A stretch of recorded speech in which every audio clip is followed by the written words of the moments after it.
মহিলারা নামাজে সালাম ফিরাবার পর একটি দোয়া 7 বার পড়লে আল্লাহ পাক সংসারের সমস্ত অভাব অনটন দূর করে দিবে এবং স্বামীর কাছে আর বারবার চাওয়া লাগবে না। আল্লাহ পাক এত বেশি রিজিক দান করবে যে আপনার স্বামী আপনার সমস্ত জরুরত পূরণ করতে সে সক্ষম হয়ে যাবে ইনশাআল্লাহ। স্বামীকে আমাদের স্ত্রীরা অনেক সময় বিরক্ত করে যে এইটা এনে দাও না ওইটা এনে দাও না, স্বামীর সামর্থ্য নাই তাও স্বামীর কাছে বারবার চিল্লাচিল্লি করে। তা আমি বলি যে এত সময় নষ্ট না করে মহিলারা যদি 5 ওয়াক্ত নামাজের সালাম ফিরানোর পরে 7 বার যদি দোয়াটা পড়তে পারে ইনশাআল্লাহ গোটা পরিবারের সমস্ত অভাব অনটন দূর করে দিয়ে আল্লাহ পাক রিজিকের মধ্যে ভরপুর করে দিবে ইনশাআল্লাহ। আমাদের মহিলারা একটুখানি নামাজ প্রিয়, কোরআন তেলাওয়াত করতে ভালোবাসে, এরা নামাজ পড়তে ভালোবাসে, এরা রোজা রাখতে ভালোবাসে। এই জন্য মহিলাদেরকে আমলটি দিচ্ছি, অবশ্যই আমাদের মা বোনেরাই আমলটা করবেন, কারণ আমাদের মা বোনেরাই যদি ভালো হয় তাহলে সংসারটা সুখের হয়, আর যদি বউটা খারাপ হয় তাহলে গোটা সংসারের মধ্যে অশান্তি লেগে থাকে। এই জন্য প্রথম নাম্বার হচ্ছে অবশ্যই পবিত্রতা অর্জন থাকতে হবে। পবিত্রতা অর্জন করা ছাড়াই আমলটা আপনারা করতে পারবেন না। পবিত্রতা অর্জন করে তারপরে যখন আপনি নামাজ পড়বেন, নামাজ পড়ার পরে ওই সময় আপনাকে পবিত্র থাকতে হবে। যখন আপনি দোয়াটা পড়বেন সেই দোয়াটা হচ্ছে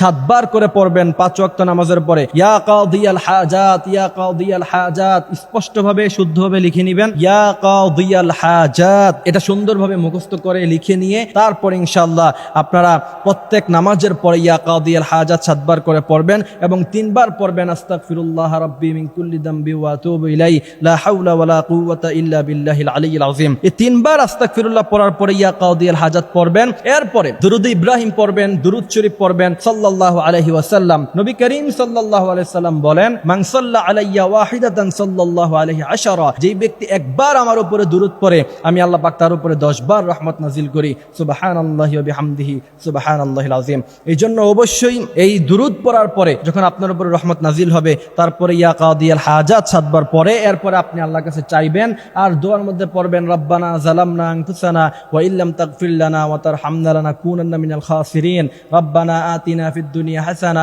ওয়া ফিল আখিরাতি হাসানা ওয়া কিনা আযাবান নার। এই দোয়াগুলি পড়ে ইনশাআল্লাহ এরপরে যখন আপনি আল্লাহর কাছে চাইবেন, আল্লাহ বলছেন ইন্না রাব্বাকা ইয়াবসুতুর রিজকা লিমান ইয়াশা ওয়া ইয়াকদির, অসংখ্য রিজিক আছে আমার কাছে, তোমার কত চাই আমি আল্লাহ তোমাকে সব দিয়ে ভরপুর করে দিব। সুবহানাল্লাহি ওয়া বিহামদিহি সুবহানাল্লাহিল আযীম। আল্লাহ পাক আমাদেরকে আমলগুলি করার তৌফিক দান করুক, আমিন।